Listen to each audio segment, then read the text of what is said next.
কণিকা বল, দাদাকে, দাদা আছে, বল কি বলবি? দাদা কীভাবে সাপোর্ট করে সেটা বলবি তো? আচ্ছা তোর পেজের নাম বল। কণিকা ডায়েরি। আচ্ছা দাদা নামটা বলে দাও তো একটুখানি। ও ছোট্ট আমার মেয়ের মতো। একদমই।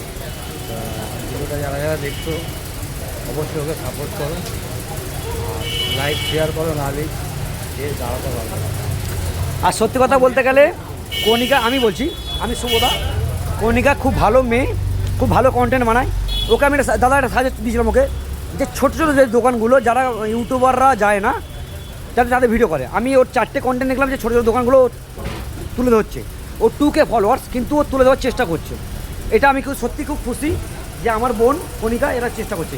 তুই খুশি তো? আরেকটা কথা আছে। হ্যাঁ বল। আরো ছোট ছোট দোকান আমি গিয়েছি, এখনো ভিডিও আপলোড হয়নি। হুম। তো আশা রাখি আরো ভালো ভালো ভিডিও, মানে যেটা ভালো হয় সবার সেটা আমি তুলে ধরার চেষ্টা করব। একদম।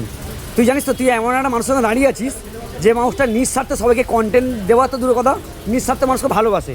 তার নাম কি বলতে কি? একদম। সব বিরিয়ানি একবার, দাদার বিরিয়ানি বারবার। ওকে, কার বিরিয়ানি? একদম।